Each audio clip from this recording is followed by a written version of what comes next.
ಏನೋ ರಮೇಶ, 8 ಗಂಟೆ ಆದರೂ ಯಾರು ಇನ್ನೂ ಆಫೀಸ್ಗೆ ಬಂದೇ ಇಲ್ಲ. ಎಂಪ್ಲಾಯ್ಸು ಎಲ್ಲಿಗೆ ಹೋಗಿದ್ದಾರೆ ಎಲ್ಲರೂ?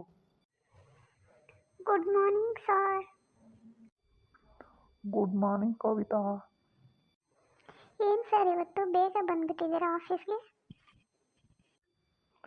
ಹಾಗೇನೂ ಇಲ್ಲ ಕವಿತಾ, ತುಂಬ ಕೆಲಸ ಇತ್ತಲ್ವಾ, ಅದಕ್ಕೆ ಬೇಗ ಬಂದೆ. ಹೌದಾ ಸರ್, ಓಕೆ. ಯಾಕಮ್ಮ ಅಂಜಲಿ, ಇವತ್ತು ಡಲ್ಲ ಕಾಣ್ತಾ ಇದೆಯಾ? ಹೌದು ಕವಿತೆ, ಯಾಕೆ ಇವತ್ತು ಬೆಲ್ಲ ಕಾಣಿಸ್ತಾ ಇದೆಯಾ?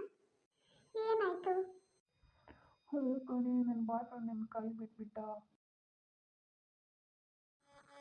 ಬೇಜಾರಾಗಬೇಡ ಬಿಡು ಕಣೆ, ಇದೆಲ್ಲ ಮಾಮೂಲಿ ತಾನೇ.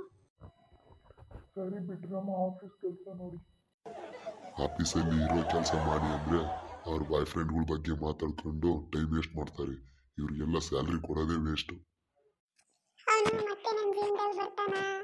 ಮನೇಲಿ ಬೇರೆ ಗೊತ್ತಿಲ್ಲ, ಏನು ಮಾಡಬೇಕು ಅಂತ ಗೊತ್ತಾಗ್ತಾ ಇಲ್ಲ.